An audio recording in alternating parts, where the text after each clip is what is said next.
I think the biggest thing is to show them hustle and show them you can put your mind to something and do it. I don't think we have enough of that anymore in culture, quite honestly. My kids are such a part of every piece of the business. I mean, they want to put the clothes on, they want to help pack orders, they go in our garage and check out our inventory and ask all the time about when we're going to have a warehouse to play in. Like, they are definitely the key motivator for me, but I think there's so much good that comes from it that they get to see that lays an impact on them and honestly lays an impact on my community.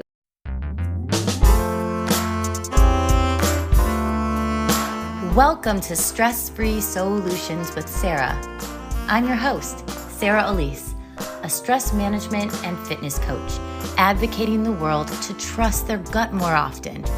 I discuss various ways to manage stress and share personal stories of guest experts who have gone through the same stressors as all of you at home.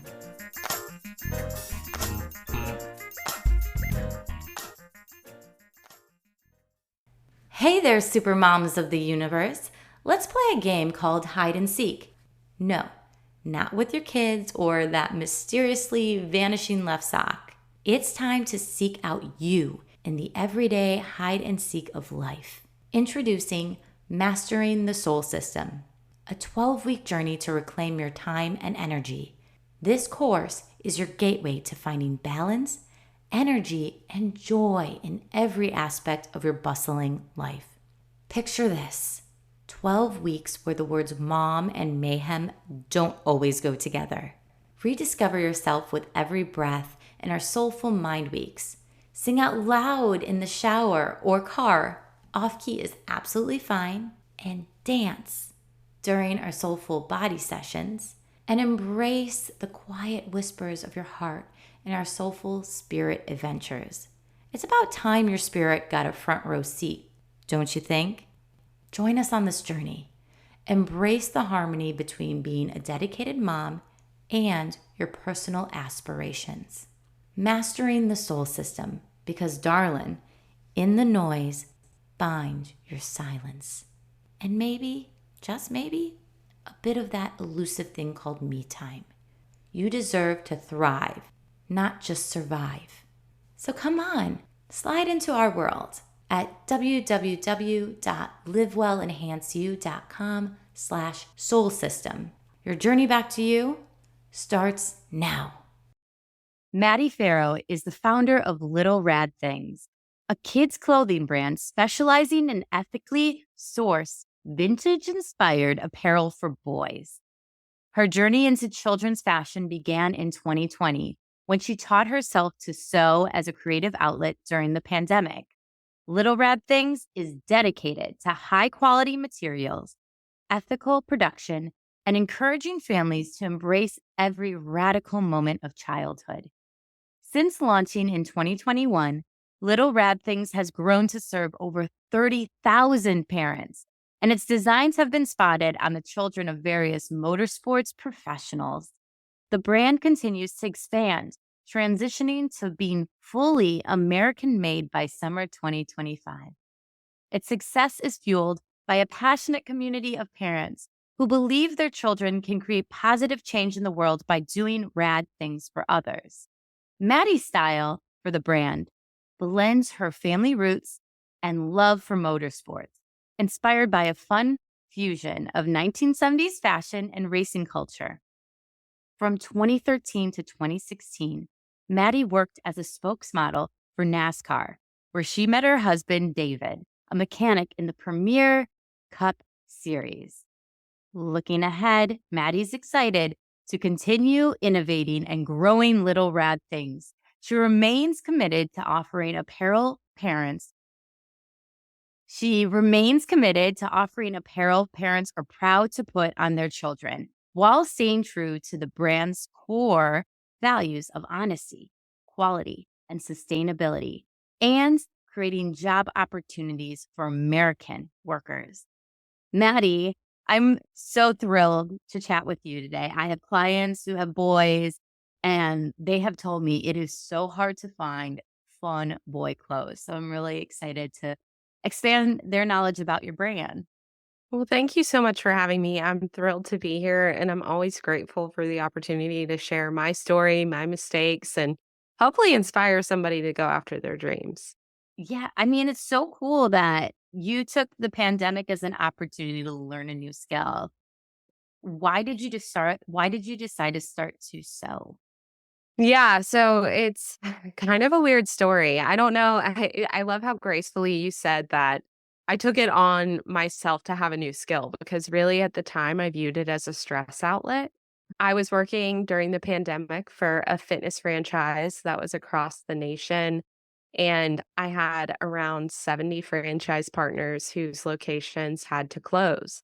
You Wow. know, during the pandemic, the last thing that we were allowed to do really was to go to a gym and sweat, especially a small gym, right? Locally owned. So I was spending most of my days on the phone with these franchise partners, walking my neighborhood, which is one single street, talking to them about just any and all things. Like, how can we get members to stay? How can we be creative and, supplement their workouts at home? How can we get them to buy nutrition products? Like, just anything to drive revenue for these franchise partners. And it was extremely stressful. I Mhm. had my, I think at the time he was 8 months old. I've done enough podcasts now. I should know exactly how old he was at the time, but I think he was around 8 months old because we had him in August, end of August. And I was like, okay, I need to find something to entertain myself. And shopping online, I wasn't liking what I was seeing online for him. So I just was like, oh, let's take a knack at sewing. Like, I got time. I'm not going anywhere on the weekends. And maybe this will keep from me wanting to just like sit around and drink and watch TV. Mhm. So I ordered some fabric online from this cool store called Hawthorne that makes like the coolest unique prints. Like you can find like rad lightning bolts and palm trees and all this stuff that's kind of vintagey anyway. And I started making overalls. That was kind of like the first thing I started with. And then I made some t-shirts and some little like bloomer type shorts. And I was posting it on Instagram, and friends and people that I hadn't talked to since college were reaching out, asking if I could make stuff for people in their family, whether it be nieces and nephews or their own little ones, which was crazy. So that's the root of where it all started from. That's so cool. I love that. And I think this is an important lesson for business owners that you don't have to, you can always start local. Like you don't necessarily have to pitch yourself online. I just have always seen that people just try cold reach outs right away because they're like, I can't go to my family. Like, what are they going to think of me? When really, the local community that you've created are the best buyers and the best people to try out your stuff. Was that Yeah. something that you found helpful, like getting instant feedback from friends and family? For sure. And honestly, I think for a lot of people, myself included, because I'm learning this now with trying to build my own personal brand behind Little Rad Things, I think it's really difficult at first to get over the fear of what other people might think and just know that it doesn't matter. And for any person that may look at what you're posting as like, ew, she's doing that, there's also a whole trough of people that are behind you supporting you and just might not even tell you right away. Like, it's kind of funny at this level I'm at now. I have people all the time that are like, I've been cheering for you since day one. And I never knew. But, it's one of those things that I think that's the hardest part about starting locally is a lot of people are scared to rip the band-aid and just put themselves out there. Mhm. But it is the best thing to do. Just like you said, like you can get your first 50 sales from just people you know. And if you're on a platform like Amazon, like, that's gonna skyrocket you to, like, being relevant in their algorithm. So, Totally. Did you decide to do Amazon first before opening your own D2C? Or that's a great question. I did not. So, we actually just sent in our first product to Amazon on Saturday, which I'm extremely excited about, that being, like, a whole new opportunity for us to get in front of new moms. We started with a nursing cover over there. So, we're very much focusing our, like, infant, new mom energy on Amazon, and then retaining a lot of, like, our toddler clothing, youth clothing on the D2C side. So smart. And that way you can bridge the gap, right? For people that don't know Mhm. you yet, you're introducing them to your product and brand with something I know every mom, because I was, you guys, I literally went on Amazon and I looked at every single nursing cover, muslin thing I could find, right? So that I had it all and I didn't have to worry about it the day that my baby girl came into the world. So it is such a great idea to start on Amazon, or if you decided to do D2C with your own website, then you can always create new kind of products to draw other people in. I love that. So innovative. Thank you. You're welcome. Yeah, I'm very excited about that. That is something that scared me for a while, and I will tell you predominantly because being an apparel brand, you have a ton of SKUs, a lot of inventory to manage that with Amazon. And as a small business owner as well, like I'll go into UPS and you see people in UPS with just bags of returns. And as an apparel owner, I'm like, oh, I don't want to touch that. But really, the more I've methodically thought about it, to do it in the right way and put some infant products on there, be available to be a part of their registry that people can put our product in their baby shower registry for So somebody. smart. Like I think that's a really cool, unique way to look at it. So I would just challenge any business owner to always reassess because what you think might be the best in the beginning isn't always the best long term. And I know in the beginning I was like, I'm not going to go on Amazon. I said that like 6 months ago to a mentor and then I actually told them yesterday that I decided to send product in, and they were like, "No way," just shocked. Like, "You've turned a page." And I'm like, "Yeah, but I'm starting slow. I'm, crawling, and then we'll continue to go as we see Yeah. success." Very methodical though. Like I haven't heard it done that way, but I really do think that is such a brilliant way of introducing your brand to Amazon. So, from someone that's been doing marketing for many years now, I really applaud you for getting your everything out there first on socials and then bringing it full circle to Amazon. It's cool. Thank you, I appreciate it. Yeah, we'll see. Fingers crossed. I don't Yes. know if my strategy will be successful yet, but I have a good feeling about it based off of my audience and just some strategic things from a marketing perspective we can do to kinda kickstart our sales on there. So we did want to mention about marketing. You mentioned how you were posting things online and people were telling you, "Oh, I want this." How were you able to expand from your local community to that nationwide audience? Yeah, so a lot of different things. The first thing would just be posting consistently. Once I committed to starting a business and really going after it, it was like, okay, I need to figure out a strategy and make sure that I'm showing up every single day. And even to this day, I'm extremely anal about it to a fault. Like my husband sometimes will be like, "Do you have to do that right now?" Because I have a tendency to do a lot of my social media to-dos first thing in the morning. It's just easiest for me. I get my coffee, my kids are not awake yet, so I sit down and I just knock it out. But consistently posting, I always post a reel in the morning. I usually in the afternoon post like a static image to showcase our brand better and our products, or I'll do another reel. That was a huge one for me. Finding influencers to start to network with. And like, quite honestly, I started really small, like finding super good micro influencers that Mhm. can represent your brand are huge. And then just being really engaging for me has helped drive my community. Like what I put on social is me. And when somebody tags my brand with their little one wearing our clothes, I typically will try to send a video message back thanking them for taking the time to tag us, for following us, all that stuff. So it's nitty gritty. It might not be what anyone wants to hear, but I just put in the hours and the reps, quite And honestly. and you personalize, which I think separates you from the pack. Now, what made you decide to specifically go with the, boys market? Yeah, so I have 2 boys, 3 and 5, which was really kind of what made me wanna do boys' clothes. I wasn't finding anything cool for them in the stores.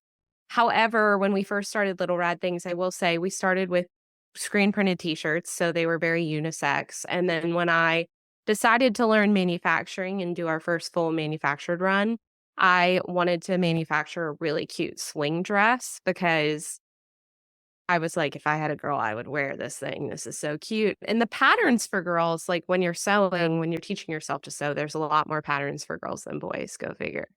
Yeah. So we tested a girl swing dress. It took a long time for us to move through it. And I think it's just because predominantly my aesthetic is very, I don't want to say punk because we're not punk, but very vintagey, a little different. And it's not something that I think is standard for girls. Like Mhm. if I had a little girl, she would wear nothing but my stuff. But I Yeah. think it takes a little bit more effort to put together outfits that are deemed cute for a Mm, girl with little rad things right now where we're at than a boy. So, got it. Now, before, I mean, this probably is due to your aesthetic too. Like before you even did any of this, and even before you were a boy mom, I mentioned that in your bio, you were a model with NASCAR. That's so cool. A speaker. I'm sure you met a lot of yep, interesting people, and also you probably developed your own style with dress. for sure. So, I can say from my lifetime, I've always been a tomboy. Like, my parents had me in every sport I ever wanted to play. I really fell into golf in high school and played golf in college, and I was all about being, like, the girly girl during that season of my life. And then I kind of fell back into, like, my aesthetic, which has always been a little bit more tomboyish, comfortable, not skirts, none of that stuff, not heels. Like, I'm a tall girl. I am 5'8", so it's like, if I ever wore anything with a wedge, I felt like I was towering over most of the men around me. So, yeah, I mean, falling into the NASCAR role was really cool because NASCAR at the time didn't have a lot of female population in the sport. It's evolved a lot over the last decade and a half. But it was cool because I got to be in a very masculine environment, but still be feminine and put my own little twist on it. And I love cars and I love like the vintage NASCAR aesthetic. And so you can see a lot of that in what we come out with for sure. Like it very much matches the tone. Very cool. Interestingly enough, one time I actually sang the national anthem, not in NASCAR. It was one of the drag racing competitions in Indiana. Wow, that's so cool. Yeah, yeah. So I loved skiing because I just had never grown up with it. I grew up in Wisconsin. And so skiing, everyone's so ecstatic about these cars. It was really cool experience for me. And everyone had like a way of or a way of dressing, and I really dug it. Yeah, it's a different culture. What was it like for you, you know, learning more about the culture as you were in that career space? Yeah, it was a wild ride, honestly. I was a young 20-year-old that got to travel every weekend and go to clubs and parties and events and interview celebrities. I interviewed Vince Vaughn and John Cena, like So cool. anybody that was promoting a movie from 2014 to 2016 typically would come to NASCAR at some point to promote their movie. And so they always made my position, the Miss Sprint Cup, like interview them in front of the fans because we were really viewed as like the concierge to the fans on like the behind the scenes of the sport. So So it was an awesome ride. Obviously, I met my husband, which I say for ease of complexity, we met at NASCAR. We technically met at a run club at a brewery with NASCAR friends. And then of course, like we started talking and dating and going on dates while we were traveling together, which was really cool. And he still works in NASCAR. So that's a fun part about, building a business and putting some of our designs in the route of racing to an extent is that he's still heavily involved, and so our kids think it's, like, the coolest thing ever, like, they get to see daddy sometimes on TV, and then they get to wear clothes that we're making, and it's a full circle thing of, you know my career. Like, it just has Yeah. moved in the weirdest way. Like, I never would have thought when I was in NASCAR that a decade later I would have a kids clothing brand that has retro vintage cars on a lot of the designs. So, That must be amazing too. Like the very first time you saw your brand on a professional driver's kid, what was that moment like for you? yeah, I would say less the professional driver's kid, quite honestly, and a crew member who I didn't know. During a race, they did a segment on him because he had a life-changing accident, and so they covered him and his wife and what happened and how they've evolved, and literally their kid was in one of our shirts, and I was freaking out because the whole segment was about them, and I didn't know them, and I was like, "Wow, these people shopped for me," and I didn't know them and didn't have a connection with them, so that was really cool. It's always cool to see somebody wearing your stuff, and part of that has been through, like, me reaching out and hoping that they would let me send them some stuff. Part of it has been people that we're connected with in the community that just wanna shop and support us, so Mm. it's been really neat. Probably the neatest thing for us that my husband geeked out about is there is a very popular motocross rider whose wife has shopped with us, like, multiple times. Their family probably has just about one of every single one of our pieces, and, like, the first time that we saw their last name on a packing slip, my husband was like, "No way. No way. This can't be them." And then when he realized it was, he was like, "That's so cool." That's So, awesome. Oh, yeah. it's really neat, like, from your journey at the beginning to now, like, how much it has built too, and I really admire that you are doing the leap to get everything made in America. Thank What you. what made you decide to do that? So that was something from day one that was always a goal, always a part of the vision. We are just really proud to be Americans and we are grateful for our opportunities here. We respect that we have amazing opportunities here. And so we were like very prideful and we want stuff that's made here, keep our money here, like help create jobs here. How can we do it? Mhm, And when we first started, we were getting T-shirts from companies that sell blanks that are made in America. mhm, And then when we started to move and get bigger and we were like, "This is not the quality we wanna have," when we went down the manufacturing path, people don't really care to work with tiny, tiny brands that are self-funded, in the beginning.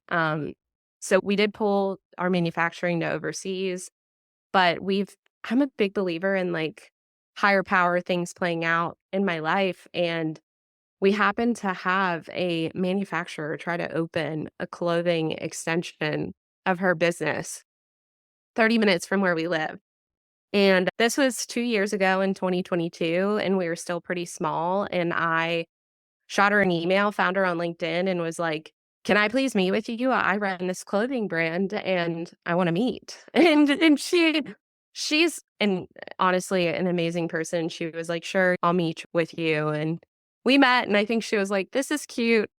Good job," and we've kept in touch. She ended up closing the extension she was trying to open here, which is really sad. So all of her production is based out of the Los Angeles area.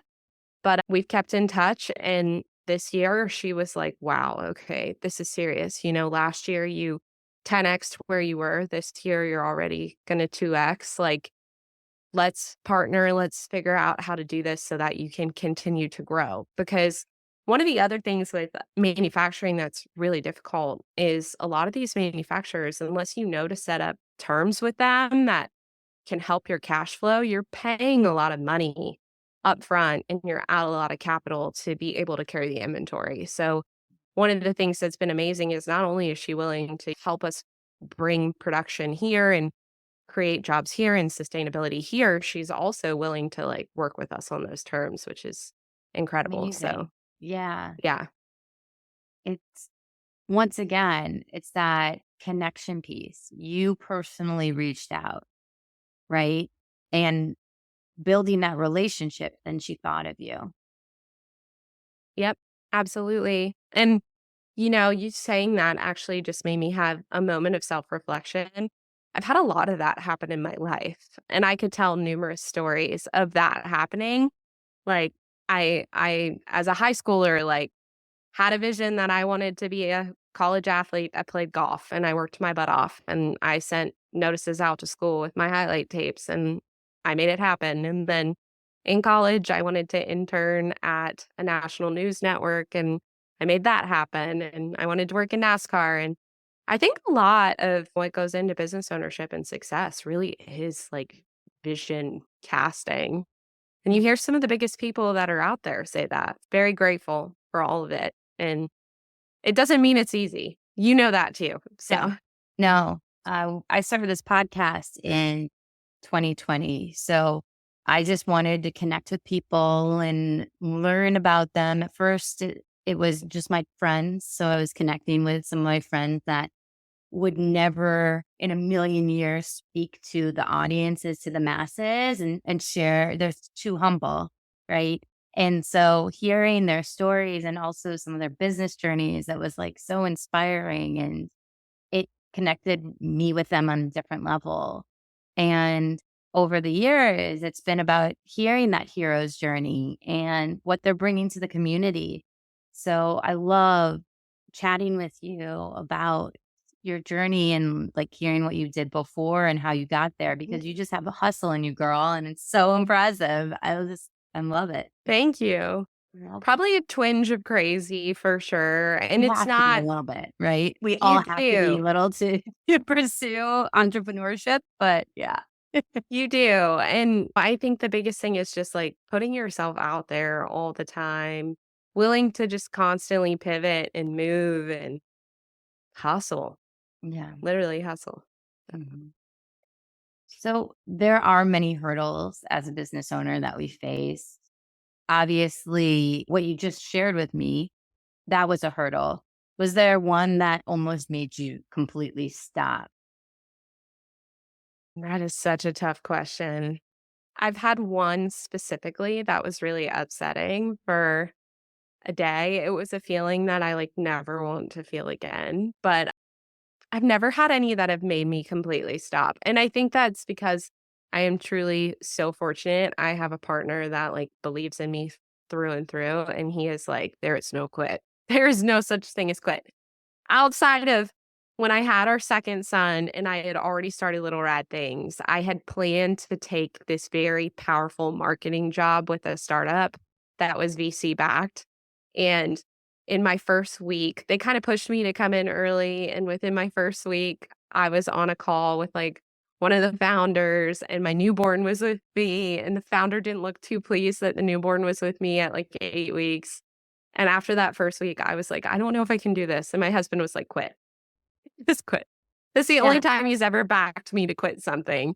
And he was like, "You don't need that job. Like, you're gonna go do this clothing thing and you're gonna be fine." So, it Mm. is what it is. But as for the moment within the business that has m made me feel not great. It goes back to financing, inventory, and we had a situation where we placed our biggest ever run of stuff back in the summer, and it was right before we were going on vacation, and I hadn't opened, like, a line of credit. Like, me having started this without a ton of business background, quite honestly, I didn't realize that was an option. I just figured, like, you put things on credit cards and you pay the credit cards off after you have your sales, like, not a problem. Well, this was a big enough inventory order that my credit card company decided while we were on vacation to shut our card off. So it Oh, led to mild panic and sweating and crying and melting down on the balcony while our kids snapped. But it's fine. We've moved on and figured it out and everything was fine, but it's just, that's one of those ones, like, you feel like a failure, like that, or at least to me, like, I grew up in a house that was like, "You don't take on debt. You don't do these risky things." Like, my dad was very methodical with his finances, so for me, I think it was more like hearing my dad's voice that I haven't heard since I was 18, like, yeah, "What are you doing?" totally. Totally. Now I know a big reason what you do. is for your family. Why do they inspire you so much to create this clothing line? Oh my gosh, on so many different levels, right? To have the freedom to have more time with them, even though I could argue right now that I don't in some ways. To show them, I think the biggest thing is to show them hustle and show them you can put your mind to something and do it. I don't think we have enough of that anymore in culture, quite honestly. My kids are such a part of every piece of the business. I mean, they wanna put the clothes on, they want to help pack orders, they go in our garage and check out our inventory and ask all the time about when we're gonna have a warehouse to play in, like, they are definitely the key motivator for me, but I think there's so much good that comes from it that they get to see that lays an impact on them, and honestly, lays an impact on my community. Like, I have other moms in my area that are, like, so inspired by this, and I don't feel like a success even though I have accomplished a major feat, or so people tell me, Yeah. but I'm also one of those people that is unfortunately never gonna sit back and be like, "Wow, I did it." I even think someday if I make it as big as I hope I do, where I have a huge team that works with me and we serve thousands and maybe millions of parents, I'm not gonna be like, "Yeah, I did it."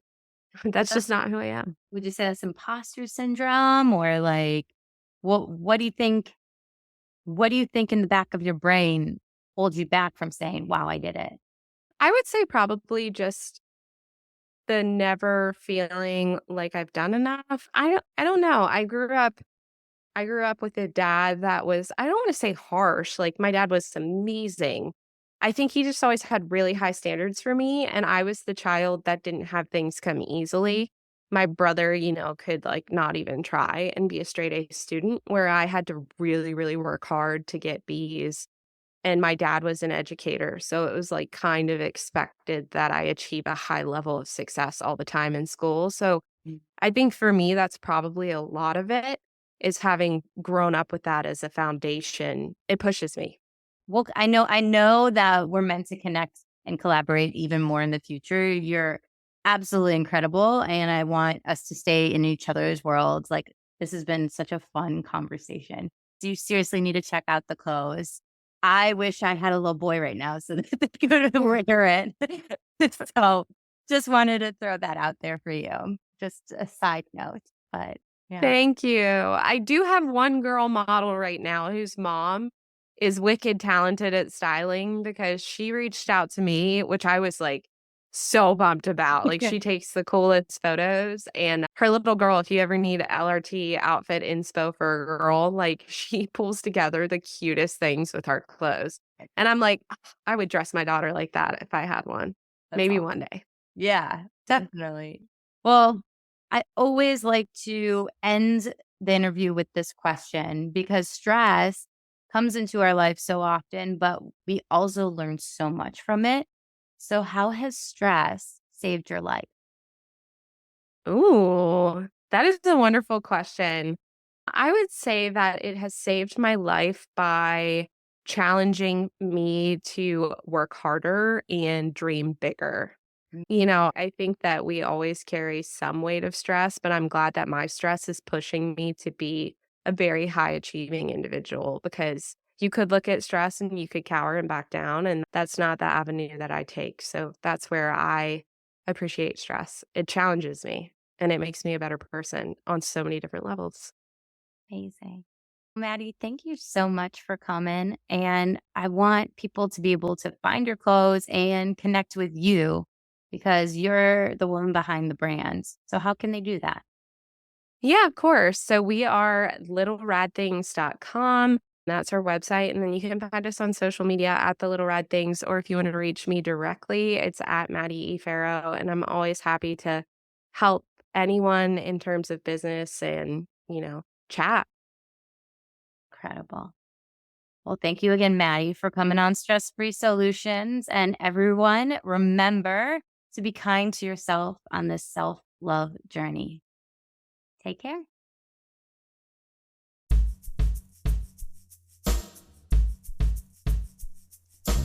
Thanks to Dan Lieber at Beckett Brown Music for the intro and outro music. You can keep in touch with me on Instagram at Sarah Elise Coaching. If you're looking to improve your health and wellness, check out my business, livewellenhanceyou.com. While you're there, join the Live Well Enhance You email list and receive exclusive offers for our wellness programs and events. Until next time, take care.